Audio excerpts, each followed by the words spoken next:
अगर मैं अचानक आपसे पूछ लूं कि आप हिंदू धर्म के कितने नियम जानते हैं, तो शायद 1-2 मिनट बोलने के बाद आप खामोश हो जाएंगे। क्योंकि अगर आपको लगता है कि पेड़ों की पूजा करना या फिर शादी से पहले शारीरिक संबंध न बनाना हिंदू धर्म का नियम है, तो फिर आपको इस सीरीज के पूरे एपिसोड सुनने की जरूरत है। हुआ यूं कि एक बार हमारे खास दोस्त ने हमसे हिंदू धर्म के बारे में बताने को कहा, तो उस वक्त हम उसे ज्यादा कुछ नहीं बता पाए। उस समय उसने हमें ताना दिया कि बड़े आए अपने धर्म की तारीफ करने वाले, पहले अपने धर्म के सभी नियम तो जान लो। बस उसी दिन हमने सोच लिया कि सबसे पहले अब हम हिंदू धर्म और उसके नियमों को गहराई से जानेंगे।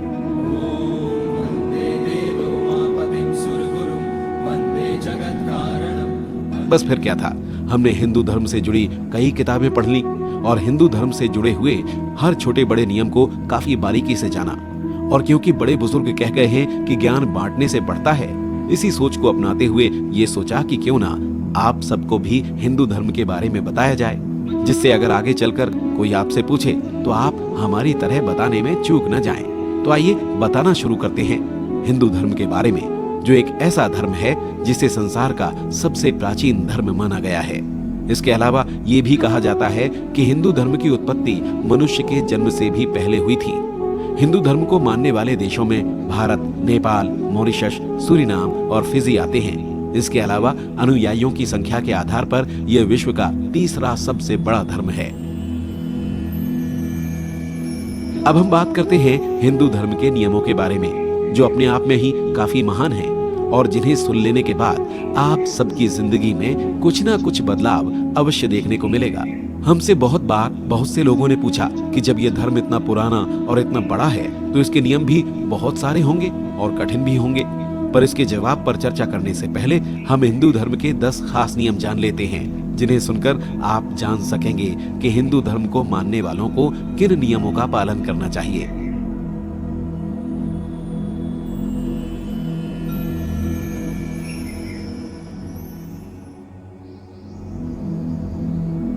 हिंदू धर्म के सबसे पहले नियम में कहते हैं कि ईश्वर सत्य है, अर्थात हिंदू धर्म को मानने वाले के लिए सबसे पहले इस नियम को मानना सबसे ज्यादा जरूरी है कि ईश्वर पूर्ण रूप से सत्य है और सत्य ही ब्रह्मा है। हिंदू धर्म में की जाने वाली पूजा, अर्चना, आरती, यज्ञ, हवन इत्यादि सब कुछ उन्हीं को समर्पित होता है। ईश्वर एक है और सृष्टि के कण कण में विराजमान है। अतः कहने का अभिप्राय ये है कि अपने संपूर्ण जीवन में अगर कुछ सत्य है तो वो केवल ईश्वर है। इसीलिए बड़ी से बड़ी परेशानी आने पर भी ईश्वर के प्रति विश्वास अडिग रखना चाहिए, जिससे आपके मन का विश्वास बढ़ता ही चला जाएगा और आप बड़ी से बड़ी परेशानी का सामना कर पाएंगे। इसके बाद हम बात करते हैं हिंदू धर्म के दूसरे नियम की। हिंदू धर्म का दूसरा नियम है संध्या वंदन करना, अर्थात हिंदू धर्म को मानने वाले हर इंसान को संध्या वंदन जरूर करना चाहिए। इस नियम के अनुसार प्रत्येक हिंदू को सुबह और शाम स्नान आदि करके ईश्वर की वंदना अवश्य करनी चाहिए।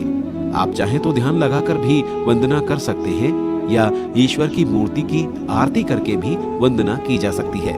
संध्या वंदन करने से आपके मन को शांति मिलती है और एक नई ऊर्जा का संचार भी होता है। इसके अलावा आप नकारात्मकता के प्रभाव से दूर होते हैं।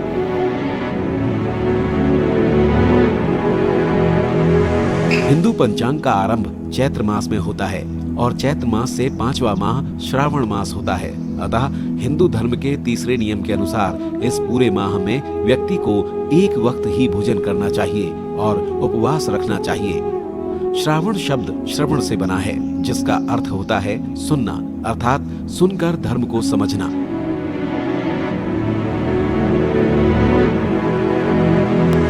हिंदू धर्म का चौथा नियम है तीर्थ यात्रा करना। हिंदू धर्म को मानने वाले हर इंसान को तीर्थ यात्रा जरूर करनी चाहिए, जिससे हर इंसान को मनचाहे फल की प्राप्ति होती है। यूं तो भारत में बहुत से तीर्थ स्थान हैं, लेकिन हिंदू धर्म में 4 धाम की यात्रा काफी शुभ मानी गई है। इसीलिए हर हिंदू को 4 धाम की यात्रा जरूर करनी चाहिए। ये 4 धाम भारत की चारों दिशाओं में स्थित हैं, जिनके नाम हैं उत्तर में बद्रीनाथ, दक्षिण में रामेश्वरम, पूर्व में पुरी और पश्चिम में द्वारिकापुरी। एक बार जब हमने इन 4 धामों के बारे में अपने दोस्त को बताया तो वो भी हैरान हो गया और बोला कि 4 धाम में तो गंगोत्री और यमुनोत्री आते हैं। वो हमसे बहस करने लगा। तब हमने उसको इन चारों धामों के नाम भी बताए और इनकी दिशाओं का भी ज्ञान दिया। आप भी इस अफवाह को सच ना मान लीजिएगा और सच्चे मन से चारों धामों की यात्रा जरूर कीजिएगा।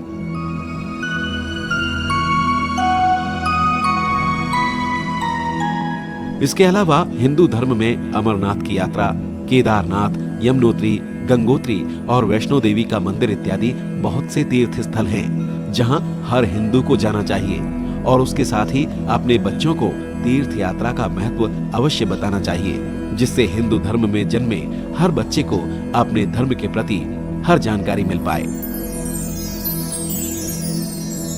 हिंदू धर्म में है आगे और कौन कौन से नियम, जानेंगे हम इसके अगले एपिसोड में।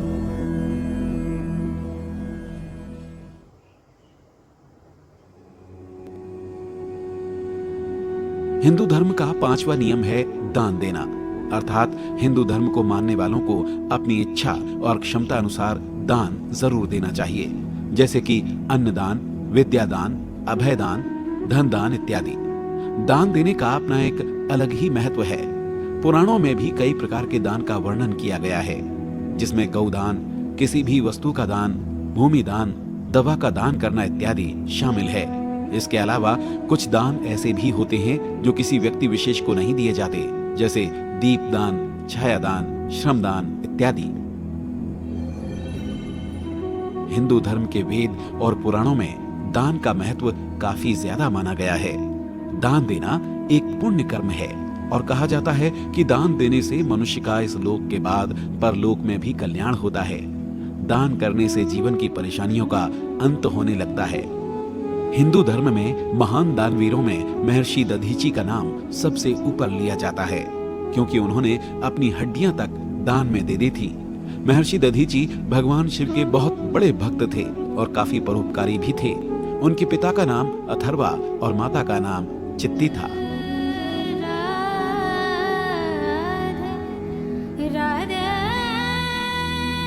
वे गंगा किनारे रहते थे और वहीं पर लोक हित के लिए कठोर तपस्या भी करते थे। उनकी कठोर तपस्या देखकर देवराज इंद्र को काफी डर लगने लगा, इसलिए उन्होंने महर्षि दधीची की तपस्या को भंग करने का निर्णय किया। उनकी तपस्या भंग करने के लिए इंद्रदेव ने कामदेव और एक अप्सरा को भेजा, लेकिन वे दोनों मिलकर भी महर्षि दधीची की तपस्या को भंग नहीं कर पाए। उसके बाद इंद्रदेव ने खुद ही अपनी सेना को साथ लेकर अस्त्रों शस्त्रों सहित महर्षि दधीची पर आक्रमण कर दिया, लेकिन फिर भी वे उनकी तपस्या को भंग नहीं कर पाए और न ही उनके तप के अभेद कवच को भेद पाए। इसीलिए फिर हार मानकर इंद्रदेव वापस लौट गए।